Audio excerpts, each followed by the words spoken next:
924 নম্বর হাদিস। নাফি রাহমাহুল্লাহ হাদিস বর্ণনা করছেন, সামিয়া মিজমারান, একদা আব্দুল্লাহ বিন উমর রাদিয়াল্লাহু তাআলা আনহু গান বাজনা বাদ্যযন্ত্র শুনে তিনি দুই কানে দুই কানে দুই আঙুল ঢুকিয়ে দিলেন। গান বাজনা শব্দ শুনে দুই কানে দুই আঙুল ঢুকিয়ে দিলেন। ও নারী তারিখ এগুলি রাস্তা থেকে দূরে সরে গেলেন। আব্দুল্লাহ বিন উমর রাদিয়াল্লাহু তাআলা আনহু গান বাজনা শুনে দুই কানে দুই আঙুল ঢুকিয়ে দিলেন এবং রাস্তা থেকে দূরে সরে গেলেন।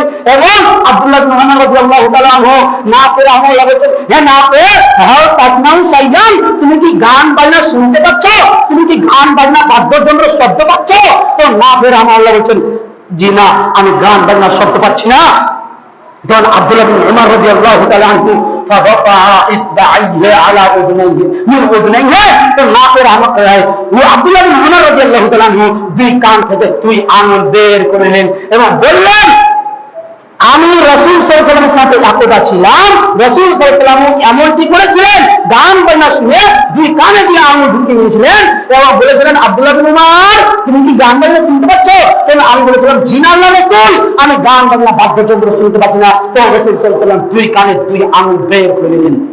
আর আজকে আমরা গান বাজনা দিনরাত শুনছি।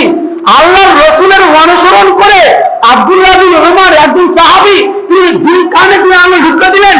আর আজকে আমরা আল্লাহর রাসূলের অনুসরণ করা তো দূরের কথা, আমরা গান বাজনা শোনার জন্য আমরা দুই কানে দুই ইয়ারফোন লাগাচ্ছি। এবার আপনি অনুধাবন করেন আপনি কোন পর্যায়ের মুসলিম হয়েছেন। এখানে অনুধাবন করেন